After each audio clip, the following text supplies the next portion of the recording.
infinite complacence, people went to and fro over the earth about their little affairs, serene in the assurance of their dominion over this small, spinning fragment of solar driftwood, which by chance or design man has inherited out of the dark mystery of time and space.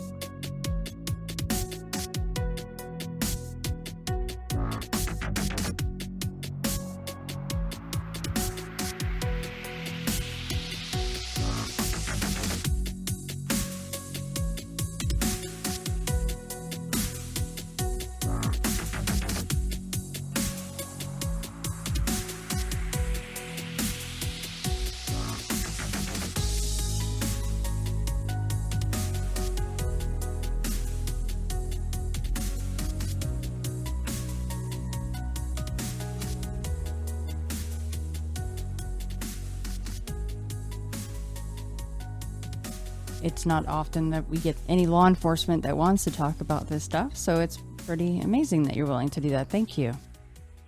Absolutely. It's, I saw and experienced plenty of unusual things there that I've, been able to happily put behind me. But this is one that's just has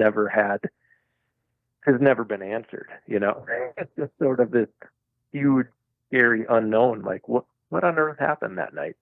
It'll be good to hear if other folks have any similar experiences.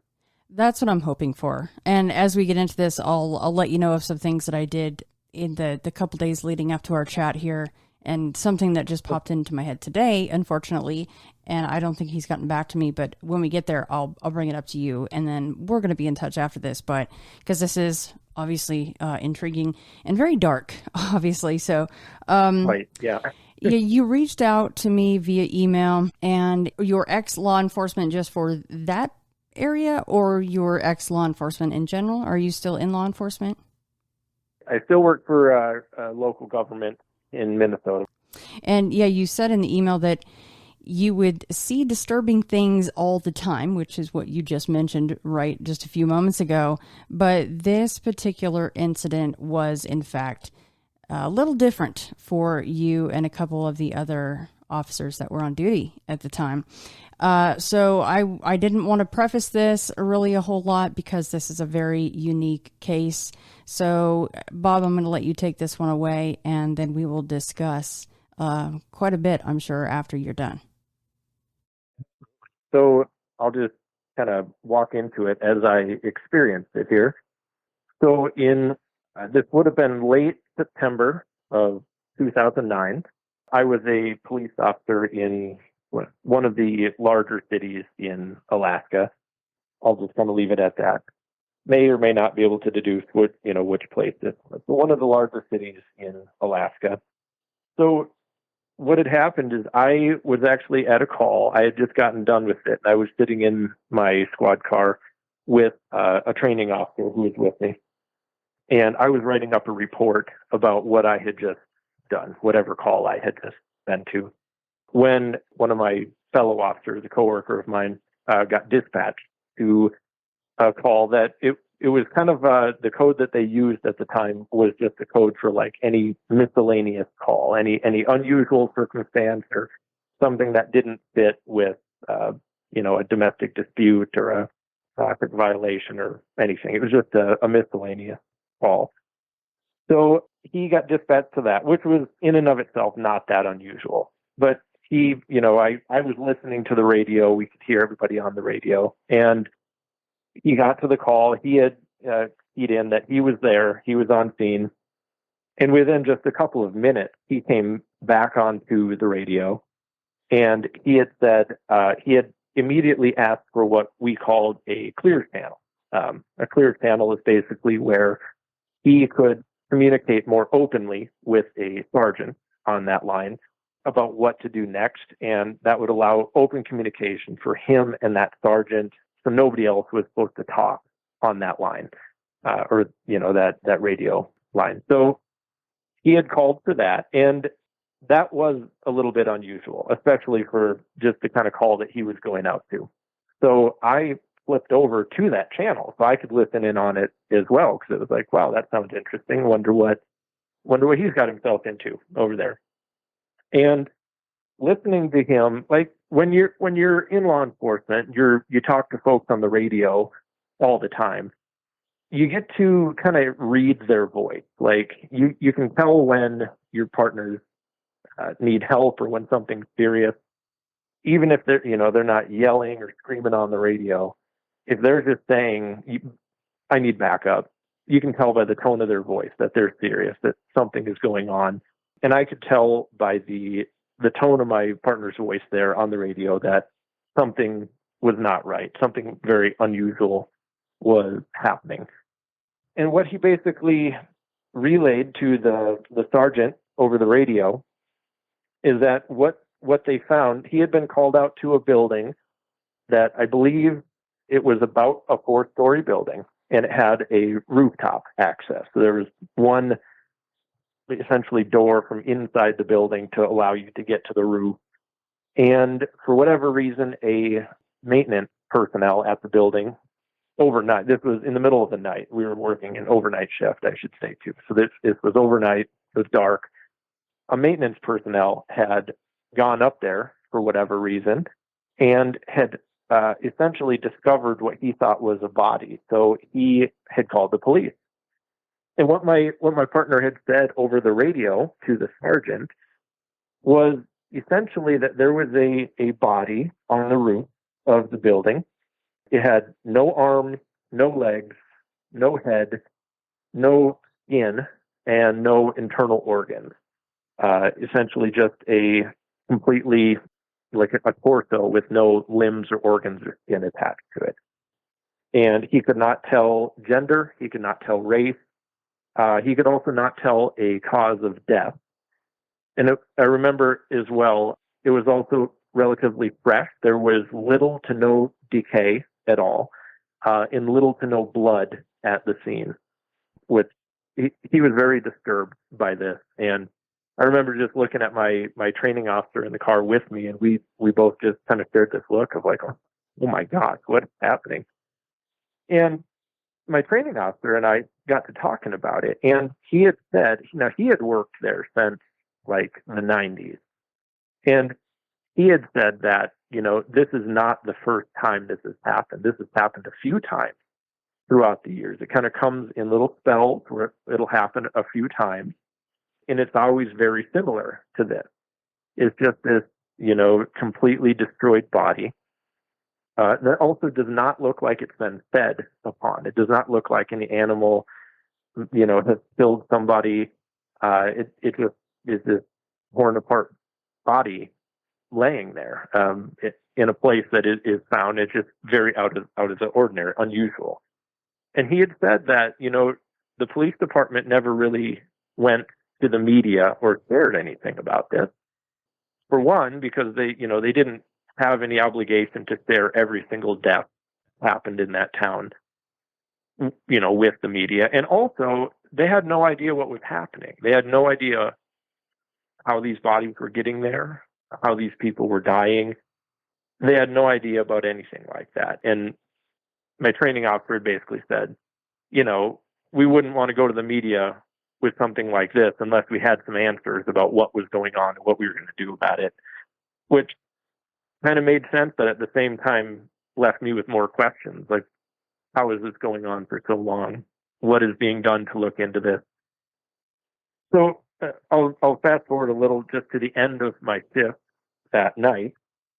They had done just a standard death investigation, as far as I'm aware, for that body that was found on that roof.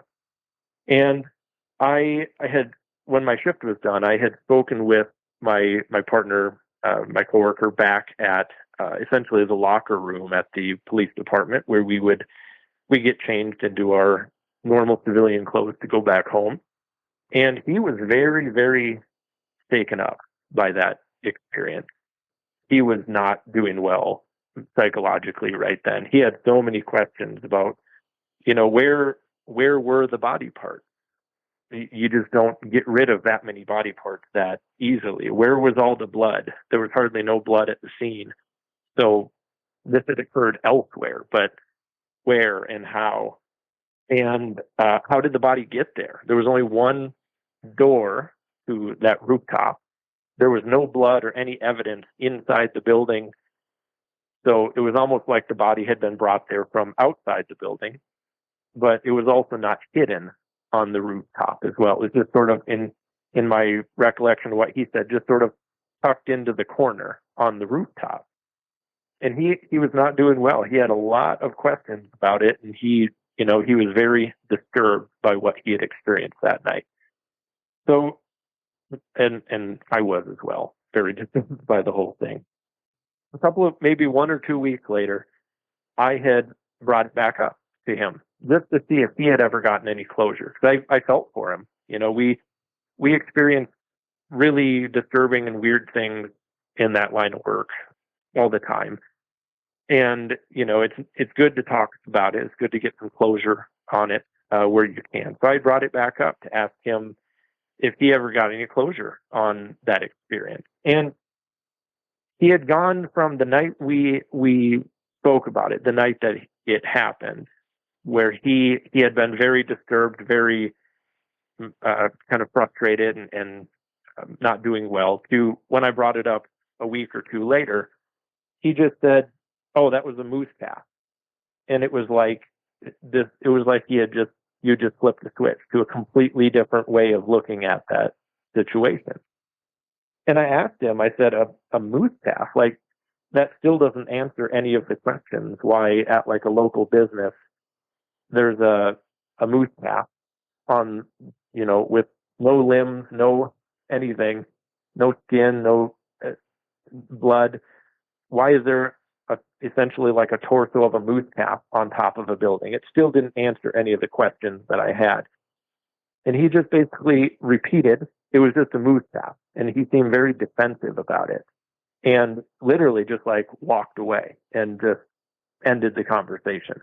And I immediately got a feeling like he was told to say that. That's not what he believed. And that's why he's frustrated right now. He was told to say that. He's just repeating a narrative or a story that he had been, told, this is what happened, kind of in quotes. This is what happened that night.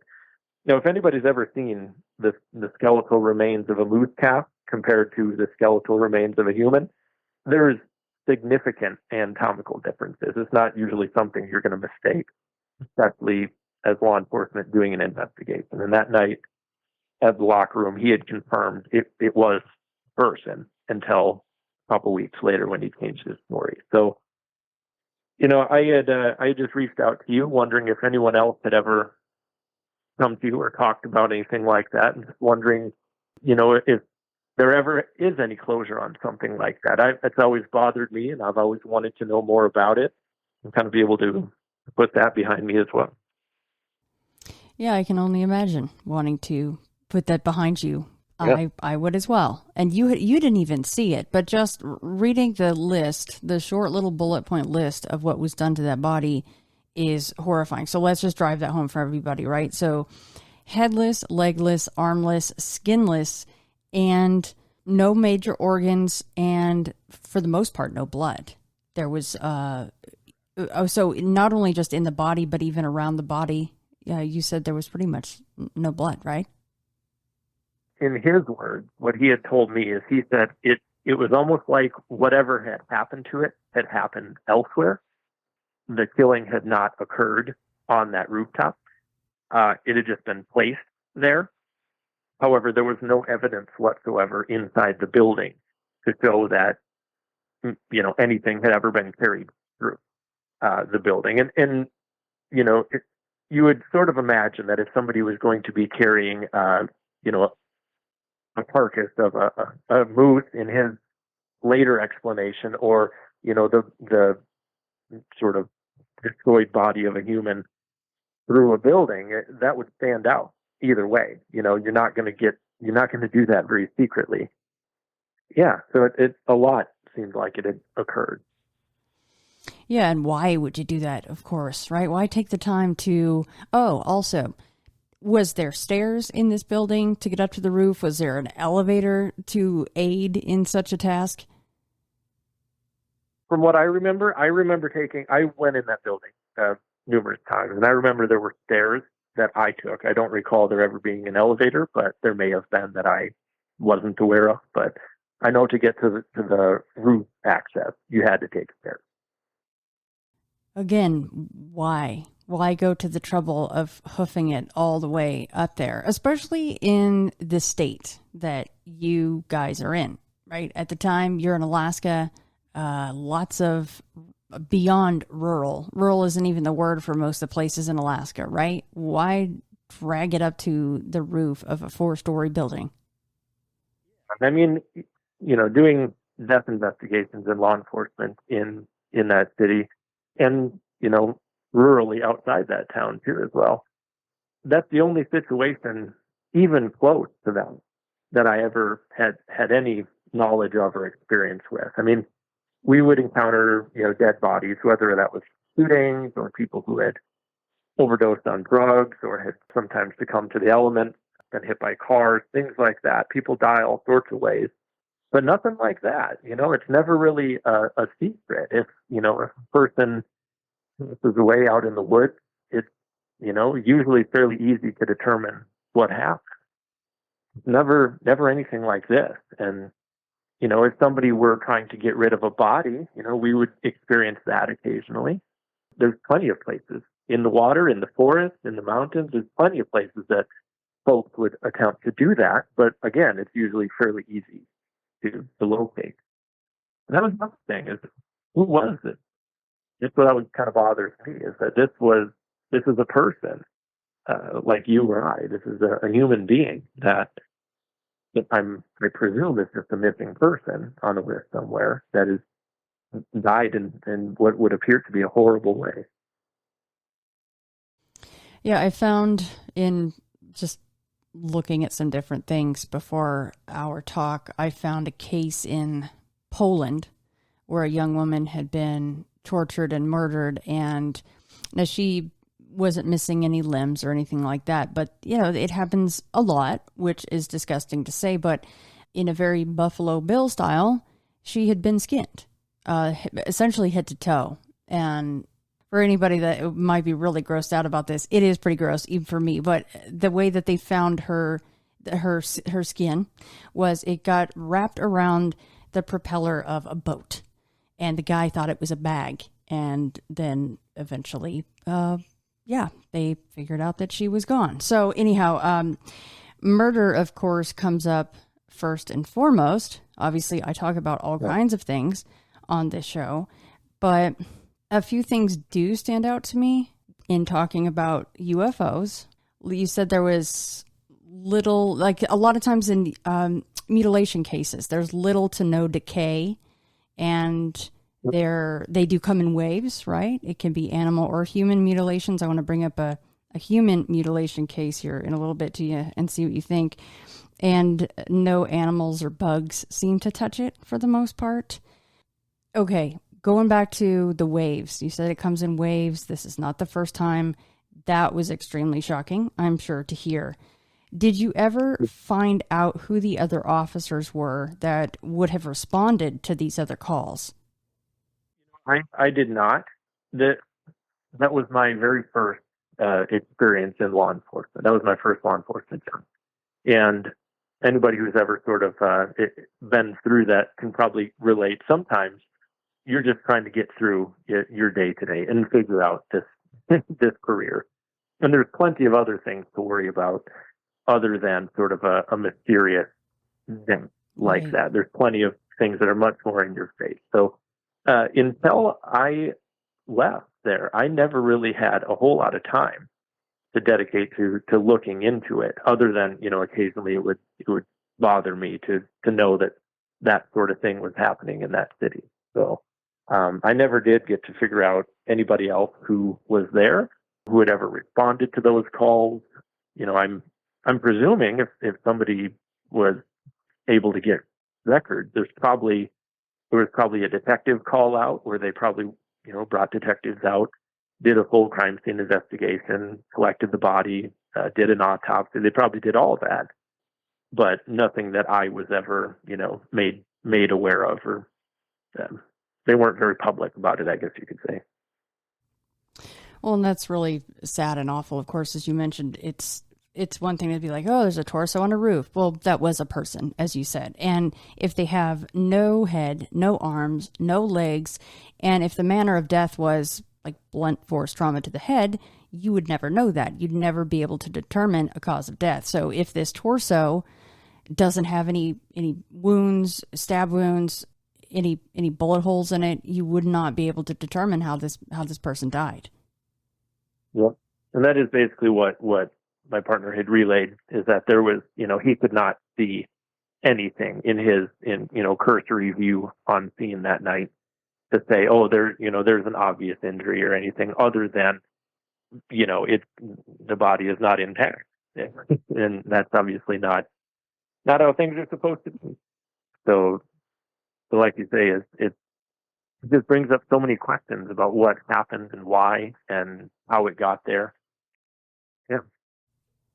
When you guys have something like that go down, obviously you mentioned on the onset that you were at a call and you were writing a report. So reports always get written directly right after it's happened because it's freshest in your mind, right? So I wonder then if not only your partner here, the one that unfortunately got to see this, he must have written a report, right? And so probably did these other officers that also went to one of the other calls when the waves were going on. But I wonder, though, because of his reaction a couple weeks later, it was just a moose calf. Of course, you said in the email, well, how in the heck fire does a moose calf get up there as well? If that's a moose calf, that's weird too, but it's not. Would there be reason to believe that reports would be, and I'm not trying to be conspiratorial or anything, but do you think that the reports are still out there somewhere with the original whatever he saw that night on that roof and his thoughts on it? I guess I don't know. I would be speculating to answer in a definitive way, either way. I tend to wonder if maybe after, when I first spoke with him back at the station that night, he was very shook up and confirming that it was a person. And he had never, that was his first law enforcement job as well. He had never seen anything like that. And he was in, it still bothers me to this day. I can't imagine what it does for him or what he must be still carrying around, this day after actually seeing it and experiencing that. But he should have written a report. We had a policy there that every call that we went on, we would write a report, and that report would be submitted before we left shift that night. So it was not like, you could write it the next day. It had to be written that night. So I don't know if there is a way to alter a report after it has been written. I presume there is, but I would hope that would never happen. I would hope whatever truth is recorded in that report is preserved in a report somewhere. But I guess I don't know. I suppose people who are very good with editing software typically go in and change just about anything.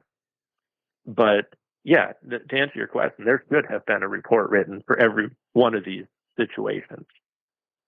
So, and like you say, there should be a bit of a paper trail between, what happened on scene that night, as well as they would have done a detective call out for a body with an unknown cause of death that looked traumatic. So, and, he had a sergeant who was on the line who probably would have had to write a report as well. There should be some level of documentation outlining what had happened that night. Well, and they say that normally the person that finds the body will automatically be extra under the old hot light right there in the hot seat. So I'm sure that detectives looked at this maintenance man who, again, poor guy, had to see it. The fact that this is 2009, and even today, not every building has surveillance cameras, but I'd imagine back in 2009, a whole lot less. And I don't know what time of night, how late it was. Obviously, you didn't hear of any, as you said, life goes on. You got to move on. You weren't like looking back into this, but I just wonder if somebody saw somebody walking into that building with something slung over their shoulder, or just carrying something abnormally large in something. I mean, it had to be in something to get up there. I just wonder what the actual implement to carry that was. up there, and if in fact there is another angle to this, right? Maybe the strange angle. I agree. Well, because I've those are all thoughts that I've absolutely, scenarios I've run through in my head as well over the years, thinking, is this something that somebody planted there? Did somebody kill a person and plant this there intentionally? However, I don't know if it's been happening over like I guess from the 1990s to 2009. I guess that would be maybe a 20-year period there.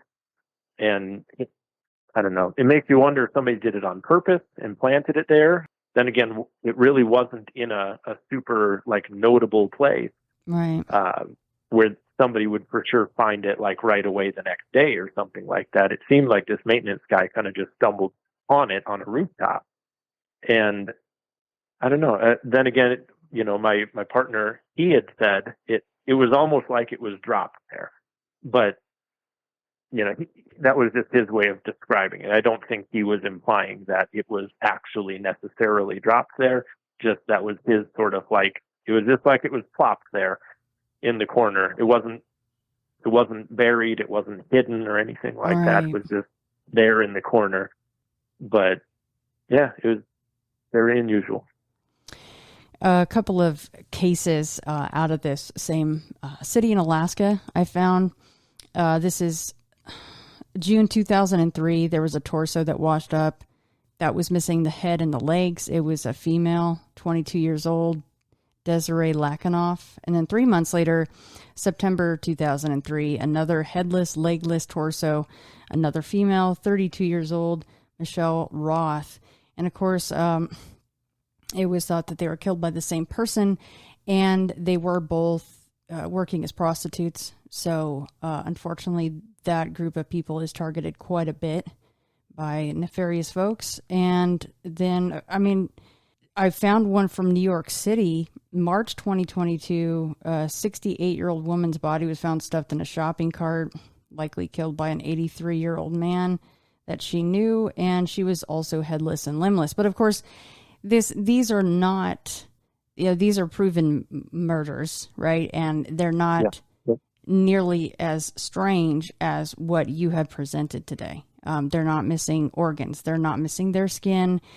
And they're not sitting on top of 4-story buildings. That act in and of itself is just very odd. But then again, the act of murder is so demented and odd that you and I wouldn't be able to get into people like that in their head and to know why they would do it in the first place, let alone walk a torso up a flight of stairs. But okay, now going off the fact that Alaska itself just has not only plenty of missing people and strange things, murders go on there. A lot of people go up to Alaska to run away from other things, including maybe their own minds, and it doesn't always work. And you guys even have your own triangle up there, right? The Alaska Triangle. There was a whole TV show on it that Ken Gerhard was actually in. But looking at the weird angle, and I wanted to just run some things by you because I did. Oh, before I go here though, I don't know how much you're into UFOs and all the other side of things, and I don't know if you happen to come across anything, especially on the side of people that you would know from the force. Did anybody ever see any weird lights out there? Anything strange at all? That, not to automatically tie it to this case, but just anything weird? No, not that I can recall from the police department or anything there. But I do know, plenty of people who experience all sorts of unusual things out there. From, I remember I was speaking with an Alaska Native man one time at almost like a fair, a festival type deal, and he was an elderly guy, and he was talking to me essentially like at the time I didn't know what he was talking about, but essentially it sounded like he looking at it now, like he was talking about Sasquatch type creatures that he was aware of or out in the woods. And that now, I think that stuff is fascinating. I love a good mystery, and especially if, it's not solved and there's a lot of different ideas, or it's like a puzzle. I love thinking about that stuff. So I wish now I don't live there any longer, but I kind of wish I did so I could go and talk to folks and dig in and try to find stuff. But, I remember talking to other folks too about seeing the, I don't know what you'd call the triangle lights in the sky, just a triangle type craft. It just would look like satellites floating, but in a triangular fashion, but it would kind of block out stars behind it. I spoke to folks who had seen that sort of thing. But again, that doesn't necessarily mean that ties to this, but there's just to, I guess, emphasize your point. There's plenty of unusual stuff that goes on in Alaska out there. Missing people too. People just go missing all the time, and you never know. Did they leave? Did they go somewhere else, or back to the lower 48, or did something happen to them? Numerous times I would go hiking and I would come across a backpack way out in the bush on a trail, and you just you don't know if somebody got tired or left it, or if they got injured and airlifted out of there, or if something had an encounter with a bear. You have no idea of knowing. And, stuff like that happens on a fairly regular basis. Yeah, I bet that's a creepy find out in the middle of the bush, right? A backpack? Yikes. Yeah, that happened to me a couple of times. And I found a camp that was destroyed in the forest one time. Looked like bears had gotten to it, but there were no people in there, but it was maybe a couple of seasons old.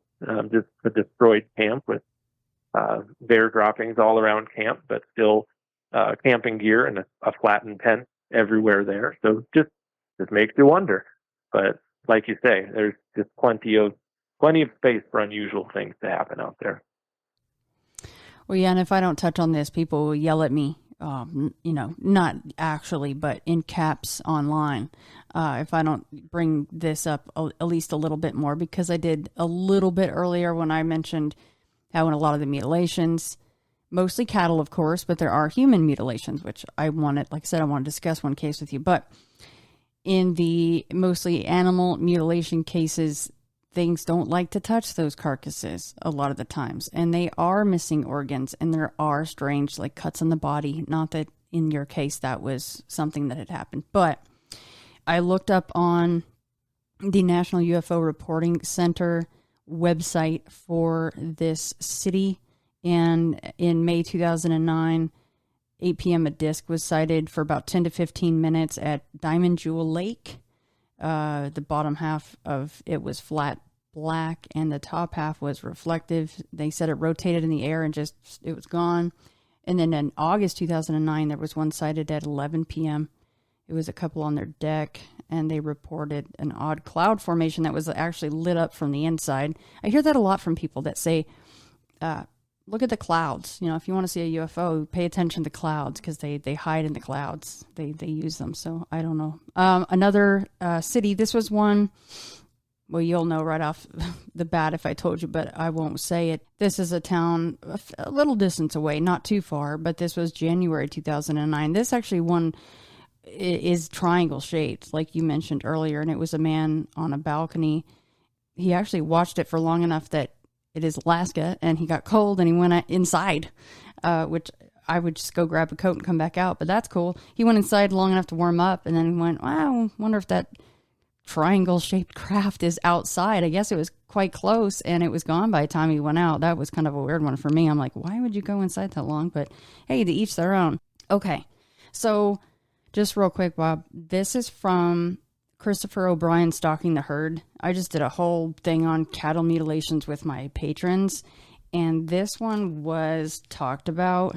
So this is a Brazilian case, and most of the book obviously is about cattle mutes and just livestock mutes in general. But at the end of the book, there are a couple of human mutilation cases.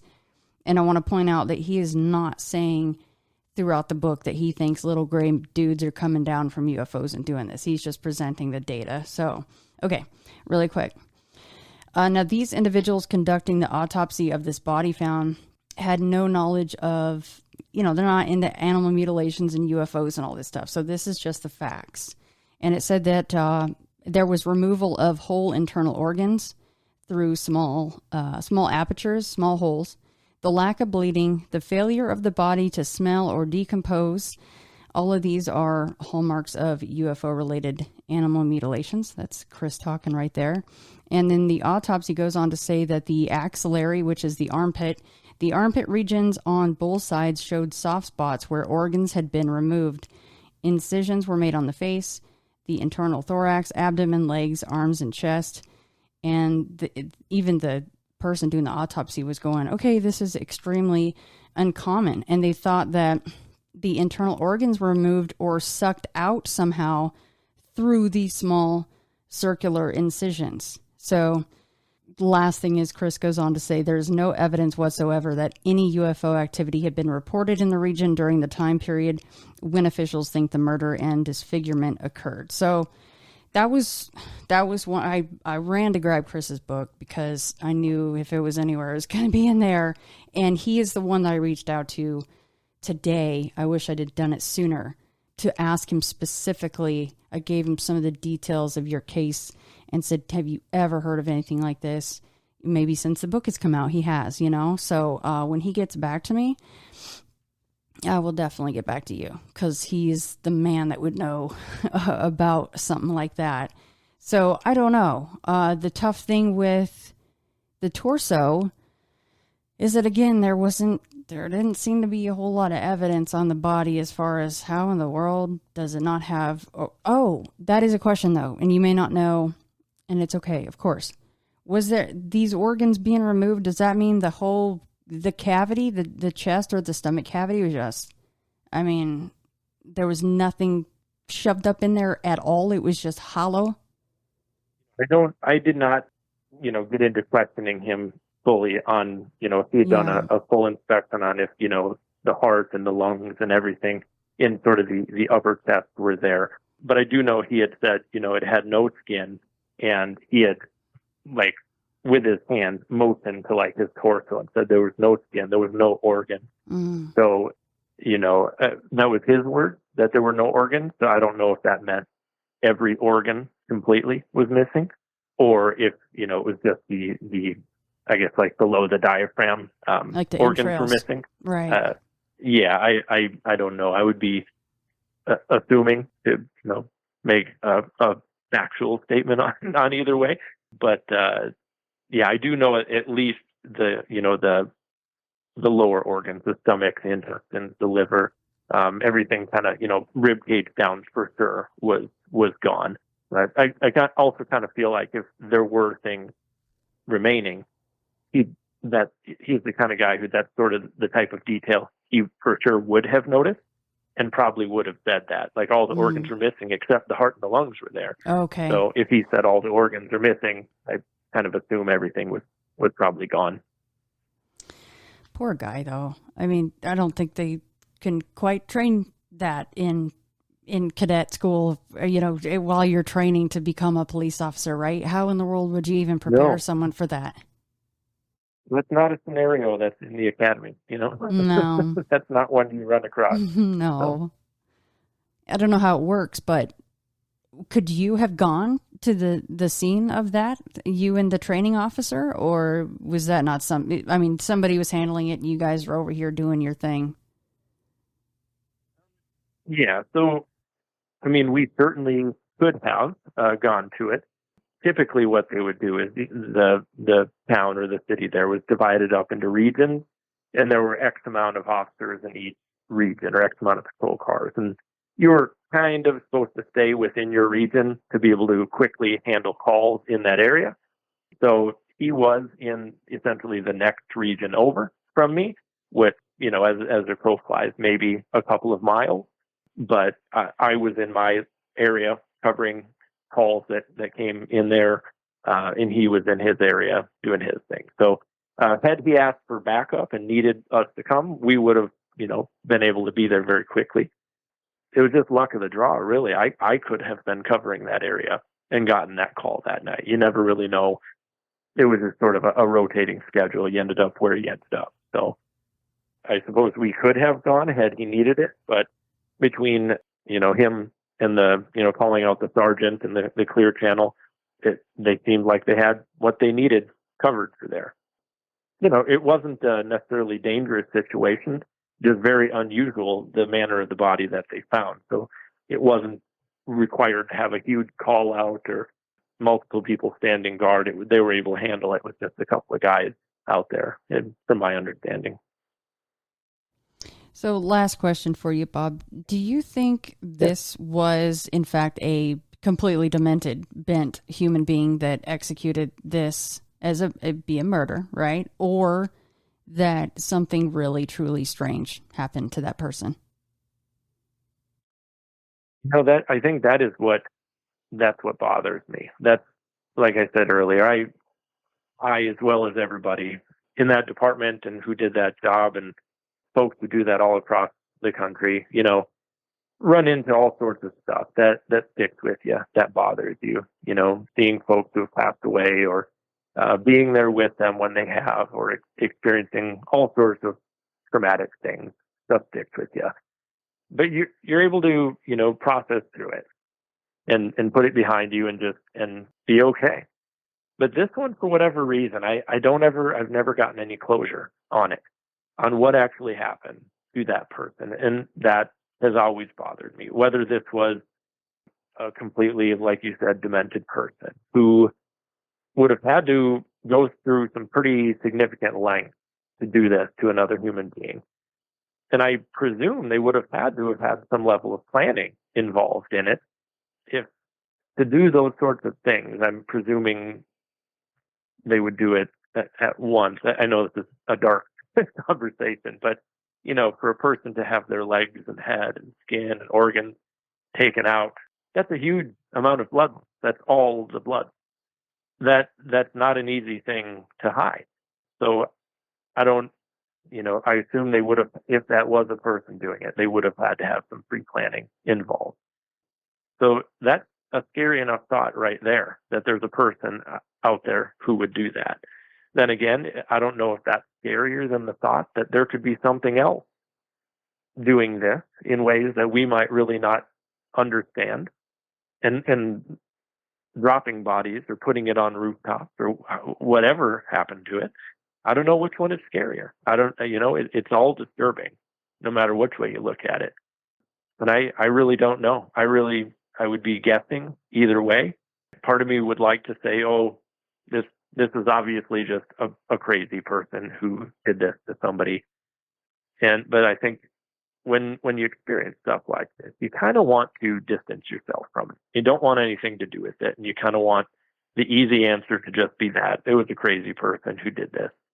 But there is part of me that seems like it says, this is so different than anything else I experienced or have ever experienced or heard of since then, that it does kind of make me question strongly if something different was happening. What that is, I don't know. But I would be guessing to say factually either way, because I truly don't understand what happened to this person. But yeah, I don't know, but it's scary either way. I totally agree about that. I wonder the other bodies that were found in this manner, if they were found in strange places as well, because on the roof of a 4-story building is certainly a strange place for a torso to be. So I'm just wondering what the placement was for the other bodies. I recall the training officer that was with me at the time said that one of them was found in like a local park, which is not like in the lower 48 states, folks think of park as like, a little playground and parking lot. In Alaska, usually that just means like more forest with a river where you can go fishing. That's more of a park there. So he said in a local park there, one of them was found. That was the only other one that he had really given a detail on. So the park was in this same city? Correct. Yeah, one of the other ones that he had knowledge of from back in the 90s, whenever the one that was talking about had happened, where somebody had just gone to that park or that the forested area and had found a body. But he didn't really seem like he wanted to talk about it a ton either. Just, didn't know much about it. And that's why nobody talked about it, because nobody knew much about it. So, but then again, nothing ever really seemed to happen with it. And suddenly people were still dying in that manner. Well, that's some dark stuff, isn't it? I mean, that's... It is.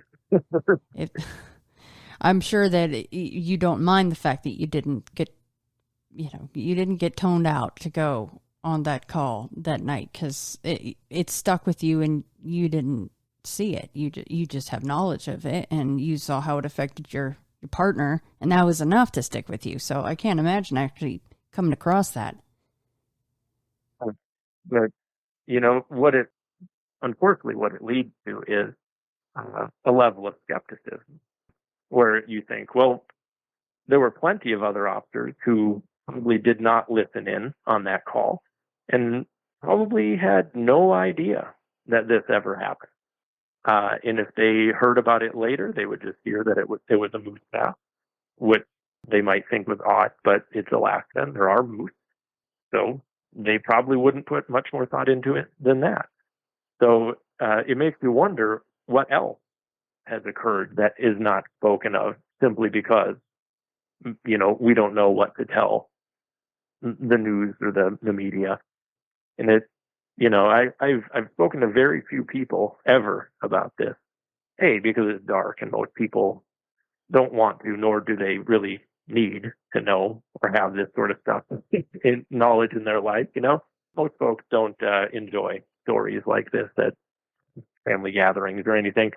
That's a good way to get done to talk like that. But it does make you wonder when people talk about, this is covered up or that's covered up. Like, that's exactly how a cover up of something could happen. Just very quiet at a local level, never makes very big waves, and it never gets talked about. And something just continues to happen because of it. So yeah, it's done for sure. That's a great point. I mean, look how quickly your partner was so shaken up. He's like going through the list that we all were going through. Like, where's the limbs? Where's the blood? How did he get up there? How did he or she get up there? And then 2 weeks later, it was a moose calf. Boom. It ends right there, because he was the one that saw it. So if you can't make him talk anymore. And all of a sudden, whereas apparently he's going to tell folks that it's a moose calf, and that's that. So it's, like you say, that's where it ends, unless he ever decides to talk about it, or somebody else who experienced it. So, and I guess that's why I just reached out to you, is to see if anybody had, for me to learn a little bit about it. Maybe I haven't worked there for quite some time. Maybe it was just a crazy person, and they've been caught since then. And if that's the case, thank goodness. And if people have knowledge of that, I'd love to know about it, to kind of put that at rest for myself and know, good, that stopped because they caught the person. But if there are more events that have happened since then, if that would also be interesting to learn about, kind of know what that pattern is like, or if it's not just there, maybe it's other places as well. My Google search for this specifically, the combinations of the words, I won't even repeat them, but the combinations of words that I was using in Google, I thought, I'm going to cast as big of a net as I can, and surely something will come up. Not really. A little bit what I already brought up as far as the few murders, that I found, but nothing specifically as far as the bullet point list that you brought up to me, right? Like, it's not out there, at least from what I could find. So yes, please guys, whoever is listening, if you come across anything, if you've heard anything on another podcast, please get in touch with me so that I can pass it along, because that's why we do this, right? We have got to see about more data points for this. My Google search was insane, the things that I was typing in there to try to just get some hits, and I really couldn't find any, especially not any that can't just be, that was a really sick MFer that, that killed somebody, and it was a horrible murder, and that was it. So yeah, anybody out there in listener land, please get in touch with me, Shannon at intothefrayradio.com, or any of the socials, of course, if you guys prefer to utilize that. Well, Bob, thank you so much for coming on with me today.